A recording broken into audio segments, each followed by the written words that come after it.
So in today's video, I'm going to be bringing you guys 6 things that we learned from Bradford City 0, AFC Wimbledon 0. If you do go on to enjoy today's video, please make sure to drop a like on there for me. If you could try and hit 80 likes on today's video, that'd be massively appreciated. Subscribe if you're new as well. We are on the road to 8,000 subscribers, so please make sure you are subscribed. If you haven't already, with that post notification bell on, it's free to do so and it does massively help out. Get your thoughts in as well down in the comment section down below. Let me know down below your thoughts on our 6 talking points from today's video. I am today joined by Korban, and we'll start then with box number 1. My personal man of the match from the game, I've gone with a green box for Kieron Kelly. I thought, again, absolutely exceptional defensively, really solid in there. There were a number of times where he was having to do some last-ditch defending. I thought he did it really well. You know, Wimbledon had a number of different forwards they were playing up there, and I thought Kelly, along with, you know, our 2 other centre-halves, had a really good game on that left side. Obviously, he's been in and out of the team a little bit recently, and I feel like, for me personally, under Graham Alexander, he's probably been our best centre-half. Maybe you could argue Tompkinson, but I feel like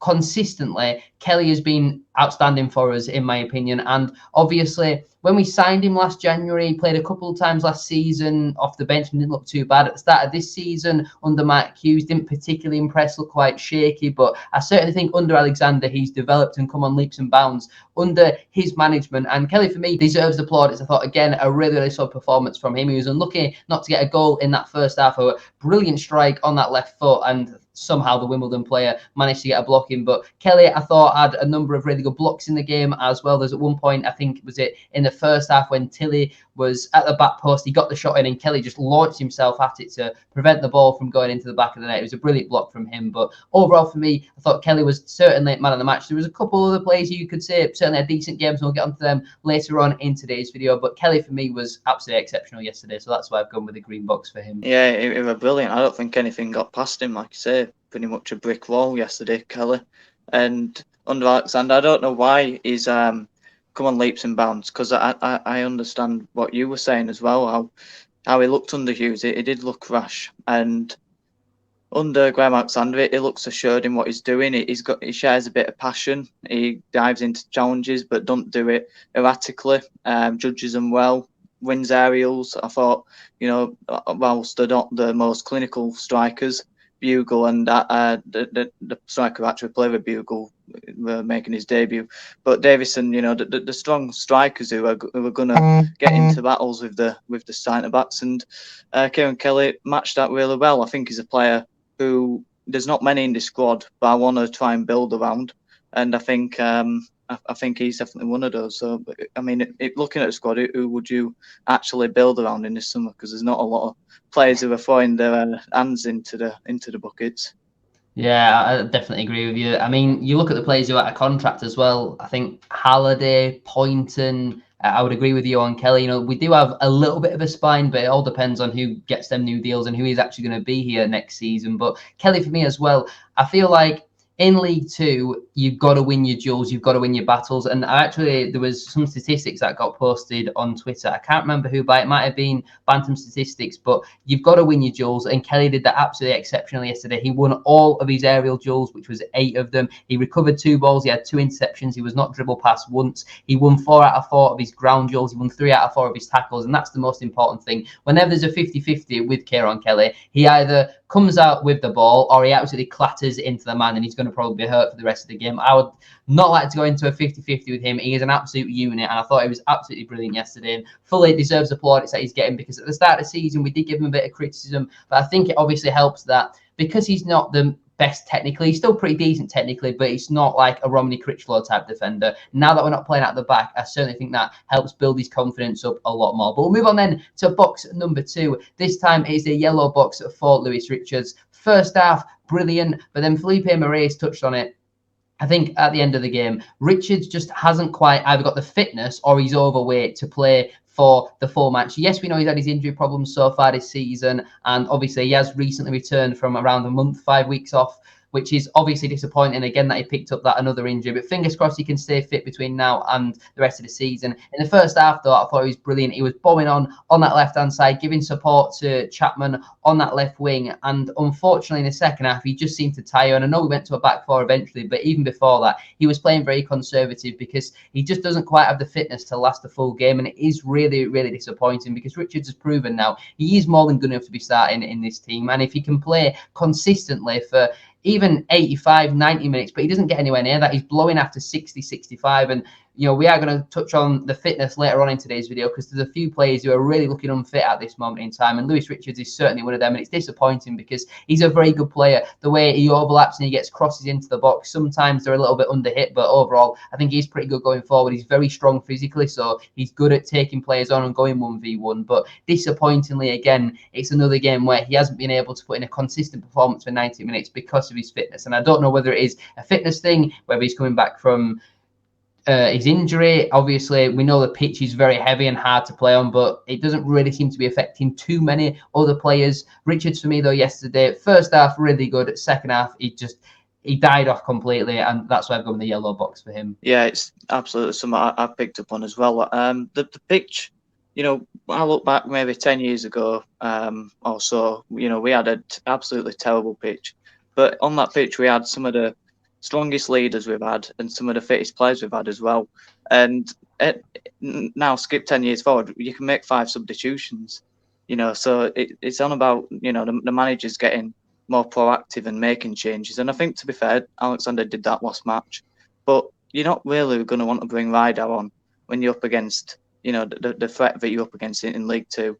You know, you're up against tricky, pacey wingers, and he just isn't at this level. So then you look at January and you look at, right, well, have we recruited well enough? Have we got a good enough squad in terms of how strong the depth is? No, you know, we've got a depth squad, but it's not strong in depth. And when you're looking at your bench and you don't have confidence in some of them to come on, you know, that then you've got to raise questions. But also you have got to look at Richards and your players who don't look to be fit at the minute, do look to be blowing, and say, can you be doing more during the week to get yourself fit for a match day? Because you're right, you know, he's had a few injuries now and fitness is a real problem. Yeah, I mean, you make a really good point there, to be honest with you. And it's just disappointing that he's not able to put in them performances consistently. And I feel like whenever he just about gets up to that point, his body breaks down and he picks up another injury, and it's so disappointing. But the left wing back position was somewhere where we addressed concern before the January transfer window, during the January transfer window, and even after it now as well. And it's a position that just unfortunately hasn't been addressed, and we haven't recruited in that position. And it's so disappointing because everybody can see that Liam Rideout isn't good enough. While Lewis Richards is decent, like we've mentioned, he's fairly unfit and he's very injury prone. So it's not going to be long, I don't think, until we see Rideout back in that team, unfortunately. But we'll move on then to box number 3. We're back with another green box, at this time for Callum Cavet. I thought he had a really, really good debut. I feel like there was probably a lot of people disappointed by the signing. You look at his statistics from his time at Newport and Harrogate, and I feel like there was a lot of people underwhelmed. Obviously, a 2.5-year contract for someone who has been underwhelming in his 2 loan spells previously to this level. And I feel like it was a positive start from an attacking player. All you've got to do is try and take a few players on, get some crosses into the box nice and early, and maybe get some shots off. And I thought, not only did he do that, he looked really pacey, which is something we needed to address in January, which I actually think we did with certainly a lot more pacier going forward. I think he's going to provide some quality on the ball as well. His footwork was really fast. And when he was trying to take players on, he kept the ball really close to him, which is something that I certainly noticed. And I thought, overall, for me, had a really impressive performance from that point of view. But defensively as well, I mean, he must have had about 3, 4, 5 50-50s, and he did not back out of any single one of them. And we've seen with players this season like your Harry Chapman, your Clark Adors, who don't really want to get into any sort of physical battle. But Kavanagh, for me, he gives me kind of Kian Harrop vibes, and it was just nice to see an attacking player who doesn't necessarily look like the bit getting interested in getting stuck in, just absolutely going through players. And I think he got booked at one point as well for a not particularly great challenge. But apart from that, going forward, he created a few chances, had a couple of shots, didn't quite happen for him. And hopefully that's not a sign of things to come, that he's going to have all the trickery and flair like a Chapman and not really the end product. We need our wingers and wide players to start providing some end product. And don't get me wrong, it wasn't the greatest performance in the world. He wasn't outstanding, but I certainly think it was a positive one, something to build on for him. And that's why I've gone with a green box for Callum Cavet. Yeah, it's something to build on. And, you can't fault effort. If you're a Bradford City fan, you look at someone and you say, if you give 100% every week, we'll get behind you. Quality. Effort follows quality, and that's exactly that. But I'm not keen on the hairdo. I think each to their own. But I'd rather that be just chop that bit off. But yeah, it's someone who I wasn't convinced and about the 2.5 year contract, and I'll give him at 5 games. I think see how he does when he starts. I think I wanted a striker to come in who's going to be a target man, someone who can challenge with Cook. And, I do feel like it's an area we haven't gone in and strengthened. I feel like he's probably too similar to your Smiths and your Youngs. He ain't going to lead the line. He ain't going to be a focal point. He ain't going to hold the ball up. And when it's Alexander who's manager, that's the type of striker you need. And we've loaned out Oliver, and we've got Cooks out on the bench, and you've got those type of players. I do feel like we're a bit short there again, and I feel like we're probably weakened in the forward areas, because when you play in hoofball, where's it going to? But I do like his aggression. I thought he did look to have a good first touch, and 100%, and that's all I can say, and that's all you can ask for. Yeah, I definitely agree with that. We'll move on then to box number 4. Unfortunately, it's a red box for Kevin McDonald. Now, on Tuesday night, I think I would have given him the brightest green box possible, because I thought he was absolutely exceptional. But in this one against Wimbledon, he looked quite far off it. There was a number of times where I thought his passes were really, really poor. Maybe a red box is a little bit harsh, but I think for Kevin McDonald's standards and the performances we've seen him produce so far this season, like away at Newport, like on Tuesday night against Doncaster, we know he can control games. And unfortunately, it was a bad day at the office for McDonald. The number of stray passes wasn't quite controlling the game, dictating it. His yellow card was disappointing. I feel like one of the defenders should have gone towards that man and either cleaned him out or won the ball, whatever, but it shouldn't have had to be McDonald busting a gut back and sprinting, because we know he doesn't really have much pace. And by the time he'd gone to commit the what do we call it, a professional foul, shall we say? I mean, it was not a great tackle. There was no intent for the ball, but it was definitely a professional foul. By the time he'd gone to commit to that, we actually had the ball back. I think Richards was then on the counter attack, and that was disappointing. But I feel like McDonald and Smallwood, we already knew don't work as a double pivot, and Gilead playing on the wing was an interesting decision from Alexander when we've got a number of wingers already at the football club. But we already know that McDonald and Smallwood don't really work, because they're very similar players in terms of they're not really going to bomb on forward with it. They're not really high energy. They want to get on the ball and maybe do a diagonal pass or get it down on the deck and play a simple pass out wide to the fullback. But they were just far too similar for me for that first hour when Smallwood was on the pitch. I was surprised to see McDonald complete the full 90 minutes after playing a decent amount of football on Tuesday as well. But fingers crossed, it's not a sign of more things to come from McDonald. I feel like he just needs to get his performances to be much more consistent, because one week he's a 10 out of 10 and absolutely exceptional, and the next week he's dropping 2 or 3s out of 10. And there was some good moments from McDonald in the game. He picked up the ball in tight areas and used his body very well. And there are a few players getting frustrated from a Wimbledon point of view with McDonald. I think number 14, their captain, was just going around and kicking him a number of times in that first half. I certainly didn't notice it, but overall, there were far too many passes that I went straight out of play or to the opposition. I was disappointed with McDonald, and that's the reason why, unfortunately, I've had to give him a red box in this one. I think it was City Vent who put a poll on Saturday morning saying who would you start in midfield: Smallwood, Gilead, Smallwood, McDonald, or McDonald and Gilead. And everyone in the comments saying who in the right mind would start Smallwood and McDonald, and then he goes and starts Smallwood and McDonald, and it don't work. And sometimes you think, bloody hell, that the fans know much more than the managers here every week, because we watch them week in, week out. But I could never see that working. Like I say, 2 similar players. But I was trying to think, well, who do you bring off? Because you look at the bench, you can only bring one of them off to move Gilead in there to bring on Pointon or Kavanagh.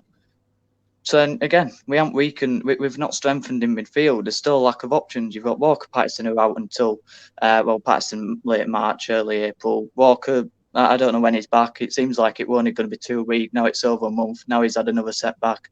So God knows what's happened to him. Someone must be going around kicking him in the doctor's room. So that's frustrating. And then so you look at your bench, and then all you had were Ricardo and Stubbs to come on by the time Smode came off, because he had to come off. Because I thought he was lucky not to be sent off from first view. I hadn't seen it back still, but I thought that looked a bit high from my viewing of it. And then he obviously got booked from it, and he just looked like he were a red card waiting to happen. His legs were going as well. So, real lack of options in midfield. We've already talked about Richards, already talked about Kavanagh. So obviously January hasn't gone too well. But yeah, McDonald, first half I thought it were good, to be fair. I thought it was quite similar to Doncaster, but I think the old team just lost the legs again in the second half. And I think that's already touched on it. It's just a recurring problem, and it's something where we're really going to have to sort it out for next season if we want to try and have a push at getting out of this league.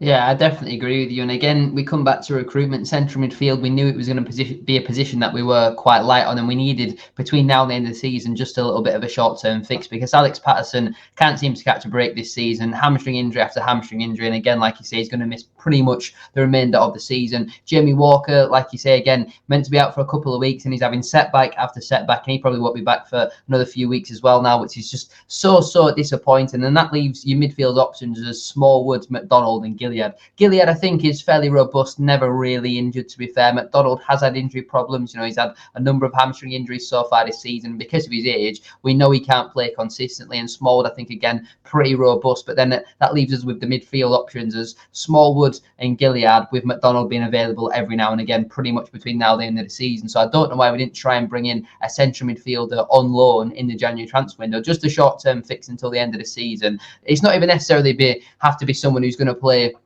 week in, week out. It could have been someone who's 18, 19. It could have even been their first loan, because we all know we're not going to get the playoffs this season. There's not really much for us to play for. So see if you can get a decent option on loan, and then maybe you look to extend it next season and really get them going and get them a run of games, because we just need another option in there at this moment in time. The midfield options are far too defensive. McDonald and Smallwood are too similar, and Gilead, while he's not been bad going forward recently, he has been taking more shots, and that is a positive thing from Gilead, because he's quite good at it, and fingers crossed he does start doing it. He nearly scored again a couple of times yesterday. So I feel like if he keeps adding more and more like that to his game, I really don't have much problem with Gilead, to be honest with you. We'll move on then to box number 5, the penultimate one of today's video. I've gone with the green box for Matty Platt, obviously someone who's been in and out of the side, again, similar to Kelly, with how Alexander keeps rotating all these different centre-halves, which is baffling to me. We mentioned it previously about you need a consistent back three, and I'm hoping now this back three of Tompkinson, Platt and Kelly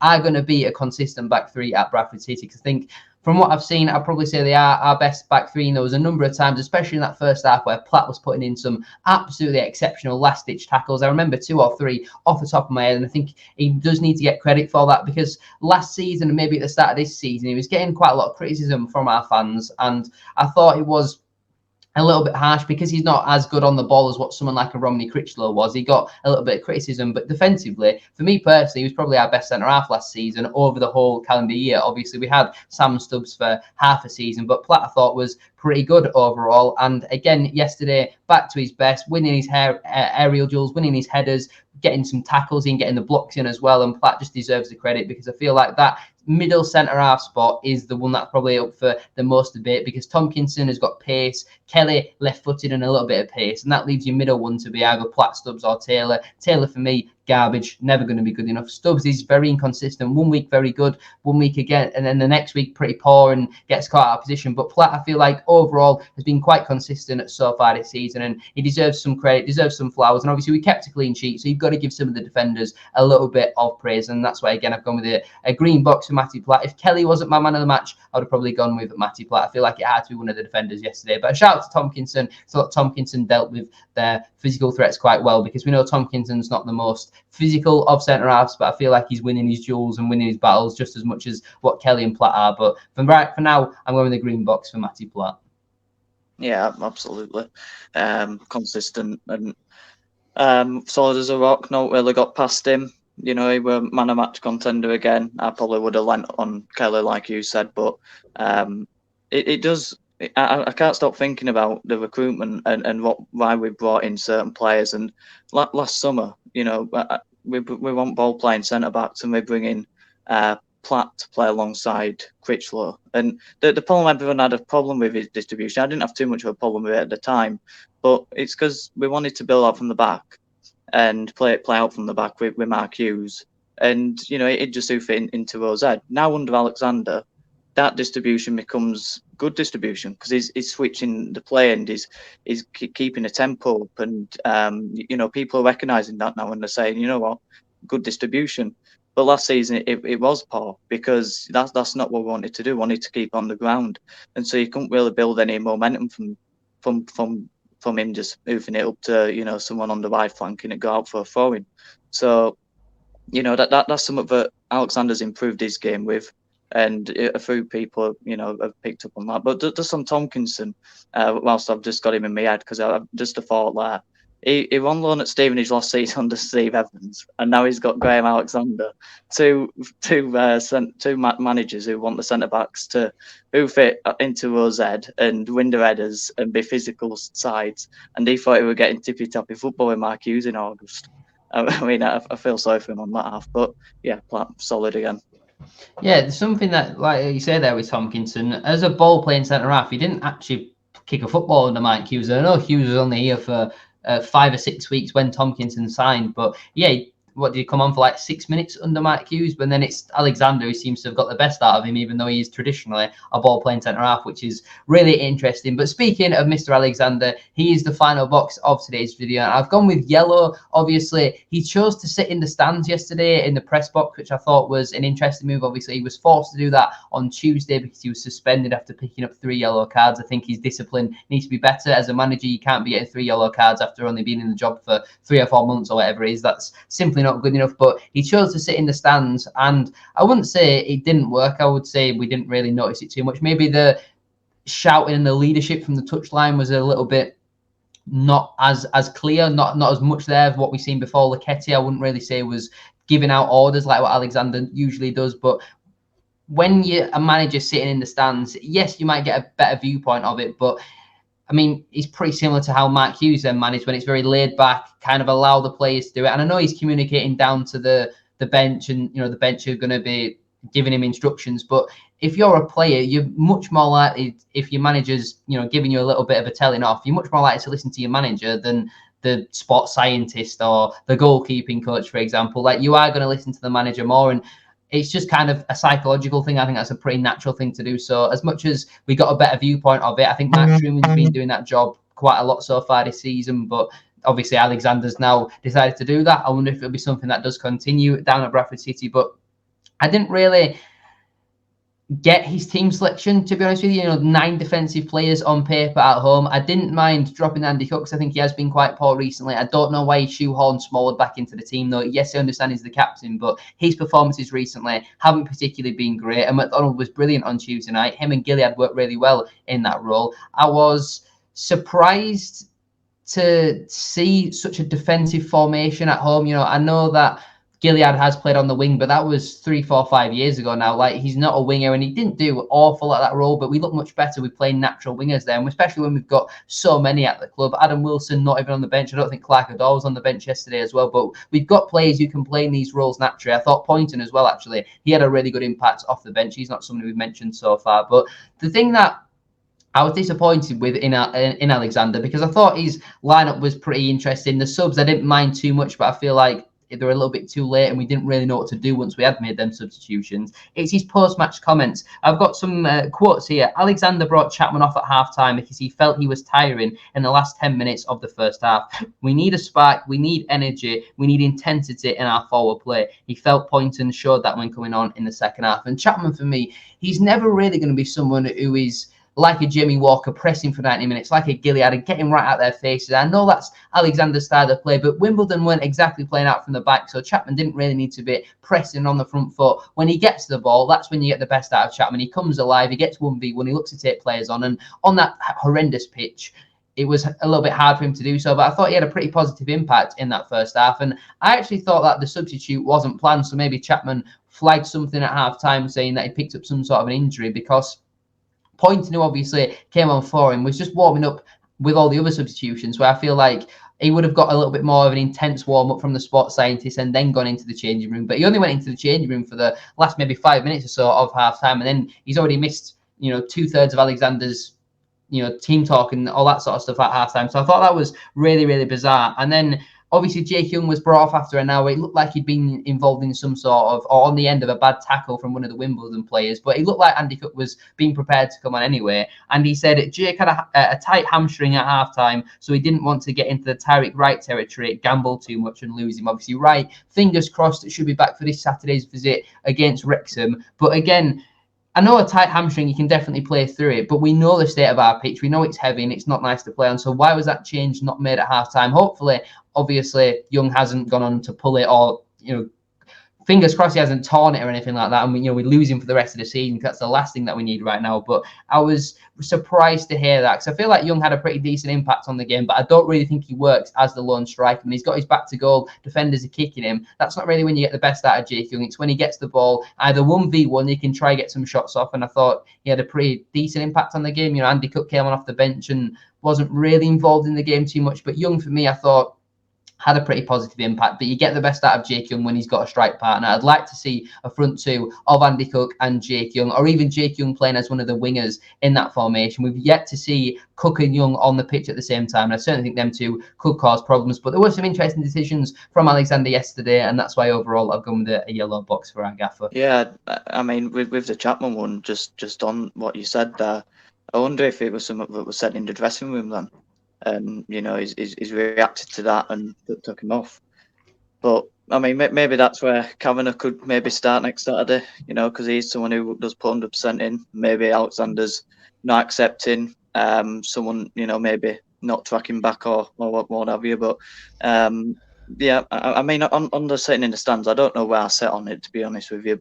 I think I remember Stuart McCall saying, but he liked to sit in the stands during lockdown because he got a better viewing point at the pitch and you could see the game better. But on that, like you said there, Mark Hughes, we all were quick to fire judgment at him for not being on the touchline, not barking at his players and being relaxed, and then his team showing that. You want to look to your bench and see your manager there, being passionate, and that's what he said in his first ever interview. He said, I will be on that touchline and I will be passionate and I will be shouting. And then he sat next to his stands, probably having an half-time coffee with Ryan Sparks, probably getting told what to be doing at half-time with his tactics. I mean, maybe that's it. Maybe Sparks has said, can you sit with me and hold me hand during the game? I mean, get him closer to him. But anyway, I think the football with Alexander's a bit turgid. Everyone's debating about it. It's a bit too direct. Mark Hughes is too tippy-tappy. We can't get it in between. But I thought first half, if we can play like we did in the first half, first 25 minutes or so at home, that's the platform to build on. But that the next 75 minutes, I mean, I actually, the reason I wanted match reaction yesterday was because I fell asleep when I got home. It was that boring, and I'm not lying. I fell asleep when I got home, and that says everything that you need to know about Raft Said a minute under Graham Alexander. So, I mean, what do you prefer, Hughes ball or Alexander ball? I mean, I wouldn't really say I've got a preference of either. I feel like there's positives slightly to either argument, but there is certainly a lot of negatives that come with both of them. I feel like the person who got the best balance since maybe the Stuart McCall days was Kevin McDonald, and he's been a player. And I feel like that is something that really helps, because I feel like McDonald was very approachable, and it wouldn't have just been him. It might have been him picking the team, but not necessarily the tactics. I feel like some of the more senior players would have been, around McDonald, like your Derbyshires, your Smallwoods, them sort of players would have been around McDonald saying, this is how we think we could, get the best out of this squad. And it worked at times. Some other games when McDonald was having to play and manage, obviously it didn't work like away at MK Dons, where we just got absolutely ran ragged. But I feel like overall, McDonald has probably been our best manager so far this season. It's crazy to say that our midfielder, who has had zero managerial experience before this, has been so far on paper our best manager. It's really baffling, and we just don't seem to play for 90 minutes. Yes, yesterday was slightly better than the Salford game and certainly better than the Swindon game, but it still wasn't good enough, really. We're not playing for 90 minutes. I feel like the only time we've played for 90 minutes so far this season was maybe Swindon at home under Kevin McDonald, whereas under Alexander, we had we normally don't start well, but we actually started quite well against Wimbledon, and we had a number of chances. We just couldn't score. But then in the second half, we maybe had 1 or 2 half chances, just nothing really clear cut. We just weren't creating enough. And again, that comes back to fitness and the fatigue, the injuries. You know, we're so clearly unfit, and I don't really know how you solve that mid-season while you're trying to play games and win matches, because that gap to the relegation zone, it is closing slightly. You know, it's only 15 points, and I know 15 points for a team who's in the relegation zone is quite a lot, but we're not winning football matches. We still haven't won in the league since before Christmas. Sutton or Forest Green could easily slowly creep up on us, which would be a travesty if Bradford City were to be relegated. Obviously, that run under McDonald and, you know, that period where we won, I think, was it 4 league games in a row under Alexander right at the start? Obviously, 2 of them were, 2 other of the games that we won in that 6-game winning run were in the AFL Trophy. Probably helped us get away from relegation, but our form at this moment in time is not good enough. You can't be drawing your home games. I feel like playoffs, if there was any slight chance that we'd be getting in there, that's definitely written off for me now. I feel like between now and the end of the season, we've got to play some just, you know, let the shackles off type performances. We've got to be going at teams trying to score 3, 4, 5 goals, and I just feel like, what have we got to lose? I'd much rather watch us lose 5-4 than draw 0-0 at home. Like, it's so not necessarily boring yesterday, but a lot of the games have been boring under Alexander, and I feel like yesterday was only slightly better, but it still wasn't acceptable. And overall, for me, I still don't think Alexander is the right man. I'm not confident about him in the summer. Obviously, the recruitment from Stephen Gent's point of view hasn't been great. Certainly in the summer just gone by, in January wasn't particularly much better in terms of the business that we got done. We didn't manage to really trim the squad down. I think we're only 1 or 2 bodies lighter, which is, yeah, baffling to me, to be honest with you. I know that obviously other clubs have got to want your players, but yeah, I was frustrated with the January transfer window, to be honest with you. Any final thoughts then before we end today's video? No, not really. All right, then. Well, Wednesday. Yeah, that should be interesting. Interview. Well, yeah, I mean, we'll actually touch on that, because the fact the club have announced this fans forum, which is an interview with a local radio as a fans forum, is criminal. You know, I know that the fans can submit the questions, and Jamie Rayner has said that the club won't have any idea about the questions. But if you ask a question and then they give an answer, Jamie Rayner is then probably going to move on to the next question. Whereas if it was a fan asking it, they could then go back with a further question, or they could maybe call out if, you know, Ryan Sparks is getting his wires crossed, as he has done so many times since he has taken over that role. But yeah, the fact they've announced that as a fans forum is criminal, absolutely criminal. Yeah, and there's more pressure in there as well. You know, you'd get more of a sense of body language. And I mean, is it edited? Because obviously they could edit it out, or is it just live? I would have thought it would have been live and then it had been recorded after. But the one thing that I don't really understand is, why does Alexander really need to be there? Because a lot of the questions are going to be about Sparks, Rupp, the recruitment for Stephen Gent. But I don't know why he needs to bring all these different people with him when it's just going to be Jamie Rayner. Is it like intimidation tactics? I don't know why Alexander needs to be there, to be honest with you. I don't know if it will just be Jamie Rayner doing the interview, or there'll be other people at BBC Radio Leeds there. But yeah, it seems baffling that Alexander needs to be there if most of the questions, as we all know, are going to be about Sparks, Rupp and Stephen Gent as well.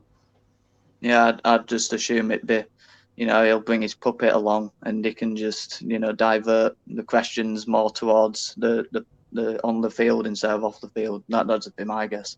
Yeah, I guess it's good deflection tactics. I mean, next fans forum we have, he might invite the tea lady along as well. But we'll leave it there then for today's video. If you have enjoyed it, please make sure to drop a like on there for us. If you could try and 80 likes, as we said at the start of today's video, that would be massively appreciated. Subscribe if you're new as well. We're on the road to 8,000 subscribers, so please make sure you are subscribed. If you haven't already, with that post notification bell on, it's free to do so, and it does massively help out. Get your thoughts in as well down in the comment section down below on our 6 talking points from today's video, and any thoughts on the fans forum that has been announced as well. Go check out Korban as well. His link is down in the description down below. Thank you all very much for watching today's video. Have a good rest of your day, and I'll see you very soon for another one. Peace.